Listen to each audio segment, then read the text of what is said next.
একটা মেয়ে যে স্বামীর সম্মান বোঝে না সে কিসের স্ত্রী? একটা মেয়ে যে স্বামীর সম্মান বোঝে না সে কিসের স্ত্রী? আর সবার একটাই সমস্যা, আমার স্বামী ভালো না, আমার স্বামী ভালো। তার ধারণা যে তার স্বামী ভালো না, বাকিদের সবার স্বামী ভালো। নবী সাল্লাল্লাহু আলাইহি ওয়াসাল্লামের সামনে যখন কোনো মেয়ে এভাবে র্যান্ডমলি স্বামীর নামে অপবাদ দিত, মিথ্যাচার করত বা অভিযোগ আরোপ করত, আল্লাহ নবী সাল্লাল্লাহু আলাইহি ওয়াসাল্লাম রাগ হতেন। সে আপনার ভরণ পোষণ দেয়, আপনাকে খাওয়ায়, আপনাকে পড়ায়, আপনার সিকিউরিটি দেয়, আপনার সম্মান রক্ষা করে, সারাটা জীবন আপনার জন্য একদম তেজপাতা বানায় ফেলে দিল। এখন বলছেন স্বামী ভালো না।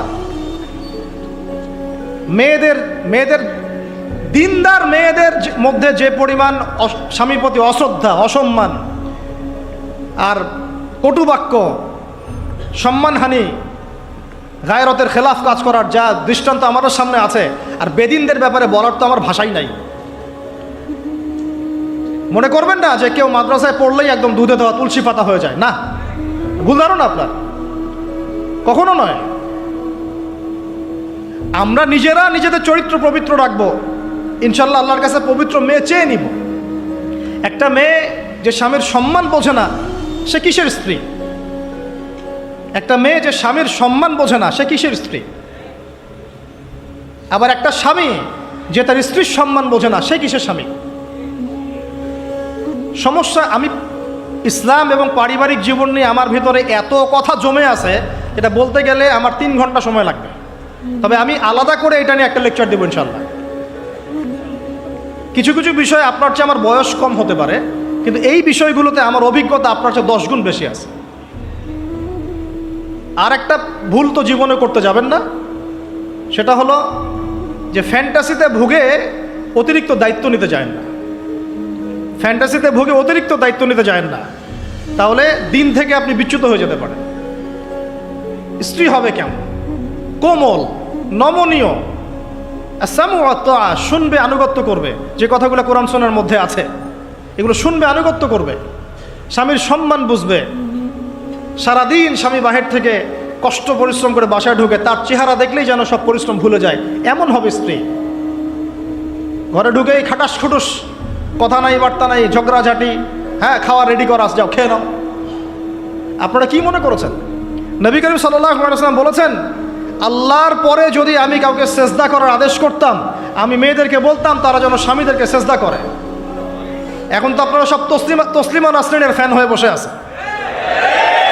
ওরা আপনাদেরকে ব্রেইন ওয়াশ করে দিয়েছে।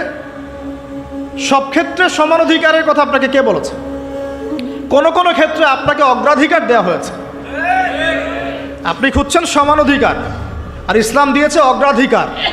কত বোকা আপনি! কোন কমন সেন্স নাই, ননসেন্স। বাসায় ঘরে ঘরে প্রবলেমসগুলো চলতেছে, ঘরে ঘরে। কেন এত বেসবর? কেন এত আনুগত্যহীনতা? কেন? কথা শুনতে হবে, মানতে হবে, বিশ্বাস করতে হবে। সম্পর্ক শুধু ভালোবাসার বলে টিকে থাকে না, সম্পর্ক টিকে থাকে একে অপরের বিশ্বাসের ফলে, একে অপরের শ্রদ্ধাবোধের উপরে, একে অপরের সম্মান বোধশক্তির উপরে। এগুলোর উপর সম্পর্ক টিকে থাকে। সৌন্দর্য, ভালোবাসা তো আজ আছে কাল নাই। বিশ্বাস, রেসপন্সিবিলিটি, সবর, ইতাআত, এগুলোর উপর সম্পর্ক টিকে থাকে। তখন ভালোবাসা এত লম্বা হয় যে দেখেন অনেক চাচা চাচিরা আছে এখনও, বৈবাহিক সম্পর্ক হয়তো 40 বছর, এখন পর্যন্ত কোনোদিন ঝগড়া লাগে নাই। এমনকি ওই চাচিকে আপনি বলেন যে বাসার থেকে অন্য জায়গায় থাকতে, ও স্বামী মরে গেলেও ওই স্বামীর ভিটা ছাড়তে রাজি না, বলছে না আমি আমার এই স্বামীর ভিটা ছাড়তে রাজি নই। এই তো 40 বছর আগে জেনারেশনটাকে আপনি দেখেন, আর এখনকার মেয়েদের জেনারেশনটাকে আপনি দেখেন। কিসের সেকুলার ঘরের মেয়ে আর কিসের মাদ্রাসার মেয়ে, সবই একই অবস্থা। ইল্লা মাশাআল্লাহ, ইল্লা মাশাআল্লাহ। এখন এগুলোর ফলশ্রুতিতে যখন দেখা যাবে যে কনফ্লিক্ট তৈরি হচ্ছে, তখন আবার দেখা যাবে কি আইন কানুন, সমাজ, পরিবেশ সব মেয়েদের পক্ষে। দিন শেষে আপনি দোষী হয়ে যাবেন, দিন শেষে দোষটা আপনার ঘাড়ে এসে পড়বে। মানে সমস্যা ক্রিয়েট হতে হতে হতে হতে এমন একটা জায়গায় যাবে যে তখন আপনি রিয়্যাক্ট না করে থাকতে পারবেন না। তখন যদি আপনি কোনো রিয়্যাক্ট করে ফেলেন, সব দোষটা তখন আপনার ঘাড়ে গিয়ে পড়বে। এভাবে আস্তে আস্তে পরিবারগুলো ভেঙে যাচ্ছে। ভালো লাগছে না, আল্লাহ পাকের নেয়ামত ভালো লাগছে না। আর যারা দিনদার, যে স্বামীরা দিনদার, পরহেজগার, মোত্তাকি এবং দ্বীনের পথের পথিক, তাদের জন্য স্ত্রীদের ভূমিকা কেমন হওয়া উচিত? স্বামীকে স্পেস দিতে হবে, তার মাথাটাকে ঠান্ডা রাখতে হবে, তাকে আল্লাহর জন্য ওয়াকফ করে দেওয়া লাগবে যে আমার স্বামী আল্লাহর জন্য, আমার স্বামী উম্মতের সম্পদ, তার যেন কোনো পেরেশানি না হয়, তাকে যেন এক গ্লাস পানিও ঢেলে খেতে না হয়, সে ওই টাইমটা যেন আল্লাহর দিকে দিতে পারে। এতে আমিও জান্নাতে যাব, সেও জান্নাতে যাবে ইনশাআল্লাহ। পরিবারগুলো এইভাবে হচ্ছে না। কিছু কিছু বিষয় আমি নিজেও খুব ফেড আপ। আবার অনেক সময় আমরা যারা আছে, আমরা আবার স্ত্রীদের উপর অনেক বেশি কঠোর হয়ে যাই। এত বেশি কঠোরতা দিয়েও আসলে পরিবারকে শক্ত করা যাবে না। নরম হতে হবে, সবর করতে হবে, ধৈর্য ধরতে হবে। তবে সব কিছুর একটা সীমা আছে। ওই সীমা অতিক্রম করে গেলে তখন কি আর করার? তখন আসহাবুল কাহাফ হয়ে যেতে হবে। আসহাবুল কাহাফ, নিজের কবরের ফিকির নিজে করি, নিজের পথ নিজে বুঝি, কিছু করার নাই। তো যেখান থেকে এখানে আসছি ভাই, আমি অনেক লম্বা সময় নিয়ে ফেলতেছি, আপনারা কি বিরক্ত হচ্ছেন? আচ্ছা, এই যে আল্লাহর সৃষ্টিকে বিকৃত করা, এই যে আমি আপনাকে জেনারেশনের ক্রমবর্ধমান অধঃপতন দেখাচ্ছিলাম। প্রিয় ভাইরা, জাহিলিয়াত থেকে এতদূর পর্যন্ত এসেছি, এখন আমি আস্তে আস্তে খালি শেষ করে দিব, জাস্ট পয়েন্টগুলো মিলিয়ে নেন। ওই শিরক এখনকার বিশ্বে আছে কি নাই বলেন? আমি একটা একটা করে বলছিলাম যে আপনার এডুকেশন, আপনার ইকোনমি, আপনার পলিটিক্স, ওয়ার্ল্ড অ্যাফেয়ার্স এবং সংস্কৃতি, এই প্রত্যেকটা সেক্টরেই সেই শিরক এখনও বিরাজমান আছে। এবং কোনো কোনো ক্ষেত্রে ধর্মের মধ্যেও সেই শিরকটা বিরাজমান আছে। অনেক মুসলমান কবর পূজা করে, অনেকে মাজার পূজা করে, অনেকে দেখা যায় যে তাকদীরকে অস্বীকার করে। অনেক মুসলমান আছে আল্লাহর হালালকে হারাম করে নিচ্ছেন, হারামকে হালাল করে নিচ্ছেন। টিয়া পাখি দিয়ে ভাগ্য পরীক্ষা করেন। আংটি পরেছেন একটা, মনে করেন যে এটার মধ্য দিয়ে আমার রোগ ভালো হয়ে যাবে। এই একটা বালা পরেছেন, ভয়ে ভয়ে খোলেন না, কেন? খুললে পরে যদি আমার কোনো অকল্যাণ হয়। এটা শিরক, শিরক না এগুলা?